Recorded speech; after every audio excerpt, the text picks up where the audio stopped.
안녕하세요. 전 덕다이버의 한승우. 네, 안영찬입니다. 예, 지금은 저희가 이제 좋은 책과 좋은 강의를 고르는 방법에 대해서 좀 얘기를 하려고 해요. 참고로 우리는 적어도 이제 대학교를 졸업한 사람은 쭉 일생 동안 살아오면서 이제 강의나 이제 그런 학원, 뭐 공부에 대해서 한 몇 천만 원 최소 다 투자를 했잖아.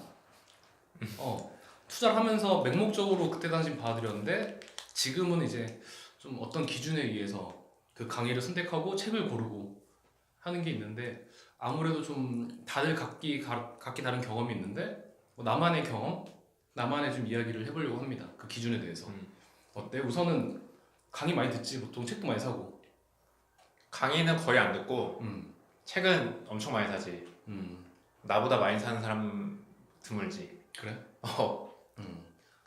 그럼 책 살 때 어떤 기준으로 주로 사? 책 살 때 음, 내 그 당시의 관심사와 그 당시의 숙제를 풀어줄 수 있는 그런 책들을 위주로 많이 보지. 음. 음, 그러면 예를 들어서 왜 나는 그런 거를 생각하거든. 책을 볼 때 음, 이 책의 카피라든지 문구 있잖아. 음, 그리고 저자의 양력, 음, 그리고 앞뒤 커버에 무슨 말이 쓰여져 있는지를 유심히 보거든. 음, 이제 왜냐면 책도 어차피 장사란 말이야. 그래서 이게 마케팅 문구로 화려하게 좀 음, 사람들을 끌어들일 수 있는 문구, 음, 그거를 써서 이제 사실 내용은 부실한 경우도 되게 많이 봤거든. 맞아. 그래서 네가 저번에 추천했던 책 음, 되게 루즈한 내용의 제목인데 음, 그래도 읽어보면 내용은 되게 알찬 경우도 많고, 음, 이제 그러다 보니까 특히 나 같은 경우도 책을 볼 때, 음, 특히 강연을 들을 때 음, 이제 그런 걸 보게 돼. 이 사람이 진짜 경험한 내용을 가지고 푸는 건가? 아니면 그냥 이론만 가지고 푸는 내용인가? 음, 왜냐면 단순히 이제 뭐 책도 그렇고 강의도 그렇고 이제 단순히 내용 전달에 있어서만 이제 좀 잘하는 사람이 있겠고, 음, 근데 그 사람들을 거는 솔직히 그냥 뭐 인터넷에 충분히 다 찾아볼 수 있거든.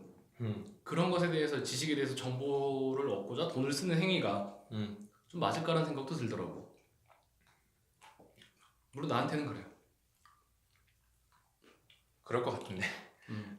사실 왜냐, 이게 왜냐면 이제 이번 주 목요일 날에도 강의를 들었어. 음, 강의를 들었는데 뭐 크라우드 펀딩에 관련해서 음, 이제 뭐 강의를 하는 거야. 음, 난 두 번이나 해봤는데 음, 해보면서 이제 뭐 이것하고 저것하고 하면서 음, 아 이렇게 하는 게 좋지 않을까라는 이제 좀 조금의 감이 있는데 음, 해봤으니까. 음, 근데 이제 그분이 이제 크라우드 펀딩 강의를 하는데 음, 묻고 싶었어. 음, 솔직히 이번에 물어보진 못했는데 음, 그걸 통해서 얼마나 매출을 일으켰냐고. 음, 왜냐면 크라우드 펀딩이라는 건 사실 초반에 지인들이 많이 도와주는 게 있거든.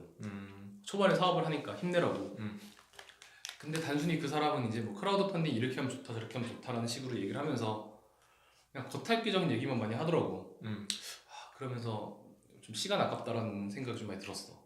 음, 뭐 그것뿐만이 아니라 뭐 기존에 막 사업 관련해서 음, 뭐 사업에 관련한 이야기를 하시는 분들이 많은데 음, 되게 기관에서도 뭐 사업하고 막 그러는데 이제 좀 공감이 안 가는 경우가 되게 많더라고. 예를 들어 일례로 이제 뭐 스타트업에서는 뭐 어떻게 맞다 이렇게 뭐 조직을 세팅하고 음, 뭐 어떻게 보면 뭐 사용자를 많이 늘린 다음에 거기서 뭘 서비스를 하면 된다. 근데 그 어떻게 관련해서 구체적인 본인만의 뭐 노하우라든지 음, 나는 이러이러한 경험을 했을 때 좋았다라는 얘기를 하는 게 아니라 그냥 책에 있는 내용을 그대로 전달하는 것들. 근데 그런 걸 보면서 아 이게 진짜 이 사람이 경험을 했나, 음, 경험을 한 내용을 바탕으로 책이나 강의를 하나 이런 생각이 들더라고 나는. 생각해보니까 나도 그 블록체인 쪽 컨퍼런스 같은 데 많이 가면 강연을 많이 하는데 나도 대체로는 사람을 보고 많이 듣고 안 듣고를 결정을 하거든. 근데 약간 그런 거는 감안을 해줘야 돼. 공개적인 되게 많은 사람들이 모인 자리에서 할 수 있는 얘기라는 게 되게 점점 수준이 낮아질 수밖에 없어. 되게 자기가 지금 치열하게 고민하고 있는 부분이나 이런 것들에 대해서 얘기하기가 어려울 수가 있고 일반 대중의 레벨이 좀 애매하거나 판단이 잘 안 되면은 어쩔 수 없이 그냥 퀄리티 자체가 무난해질 수밖에 없는 거는 있는 것 같아. 그래서 만약에 그 강의 자체로 그 사람을 평가하는 거는 나는 조금 안 맞을 수도 있겠다는 생각이 들고, 만약에 이 사람이 발표를 했으면 가서 이제 이런저런 얘기를 뒤로 따로 얘기를 한다거나, 아니면 뭐 맥주 한 잔 뭐 하시죠 뭐 해서 뭐 차 한 잔 하시죠 해서 얘기하다 보면은 그때 좀 더 진가가 나타날 수 있지 않을까라는 생각은 들어. 왜냐면 또 한 가지는 이제 단순히 뭐 책이라든지 강의를 위해서 그 장사지, 강의 장사 하는 사람들이 좀 있지 사실. 근데 되게 좀 황당했던 재밌는 사례는 뭐냐면, 그러니까 뭐 건너 아는 분 정도인데 PPT를 강의를 해. 근데 PPT는 그냥 우리 인터넷에서 뭐 유튜브라든지 이런 데 봐도 쉽게 찾을 수가 있잖아. 근데 그걸로 강의를 하고 책을 써. 근데 그 사람이 뭐 제안서를 쓰고 PT로 용역을 따오고 그런 활동을 해본 적이 한 번도 없는 사람이야. 근데 사업계획서 PPT 만드는 법, 이런 뭐 프레젠테이션 하는 법, 이런 법을 하니까 이걸로 또 이제 사람들이 많이 좀 혹하고 여기 뭐 시간과 돈을 쓰는 걸 보면서 과연 나는 이제 내가 어떤 강의를 할 때 얼마큼 내공이 있나 그런 생각도 들더라고 솔직히. 그리고 그래서 나는 솔직히 얘기해, 강의할 때 나 이런 부분 부족한데 그래서 성장하자 이런 식으로 얘기를 하는데, 너무 전문가의 컨셉을 잡고 가니까 좀 약간 그런 부분은 나하고는 안 맞지 않나. 왜냐면 그 사람 강의에 들어갔는데 컨트롤 C 컨트롤 V를 알려주는 거야. 근데 그걸로 돈을 벌어먹고 살아. 대학생들 뭐 직장인들 상대로 이런 내용을 갖고 책을 쓰고 책을 써 유명해지고 저자가 되고. 근데 나는 네가 얘기하는 거에 전반적으로는 약간 반대 의견인 게, 지금 사실은 우리가 보기에는 컨트롤 C 컨트롤 V가 되게 당연할 수 있지만 그거를 필요로 하는 시장이 있을 수 있고, 그거를 가르쳐서 어쨌거나 강연으로 인정을 받고 유명해지고 책을 쓴다고 하면 그 자체를 이 사람이 뭐 이런 걸 잘 가르쳐서 이렇게 유명해졌구나라고 인정을 해야지. 저거를 가르쳐서 뭐 해? 라고 하는 거는, 그러니까 내가 강연을 하는 입장에서 나는 좀 더 뭐 좋은 강연을 해야지라고 다짐하는 거는 좋은 건 알겠어. 근데 그 자체도 뭔가 우리가 모르는 어떤 시장이나 그 사람들의, 예를 들면 뭐 할머니 할아버지 같은 경우는 사실 생각보다 되게 많은 걸 모르실 수 있잖아. 그치. 그런 수요가 있어서 그런 수요를 타겟팅했다면 되게 누구나 다 알 거라고 생각하고 무시했던 거를 잘 시장을 만들었네라고 평가를 해야 되는 게 아닌가. 근데 이제 그분들을 저격하는 건 아니지만 좀 가슴이 아팠던 건 그러면 전문가 어디 분야 전문가 코스프레를 하더라고. 근데 나는 이렇게 생각해. 난 전문가 코스프레라는 게 뭐 사람마다 이거 도덕적 관념에 따라 좀 다를 수 있지만, 나는 내가 전문가 코스프레를 함으로써 이 강의의 전달력이 높아질 수 있다면 나는 하겠어. 그러니까 그 자체에 어떤 이 사람이 내가 전문가가 아닌데 맞는데 라기보다는, 어떻게 보면 거기서 듣고 있는 아저씨 아줌마보다 전문가는 무조건 맞아.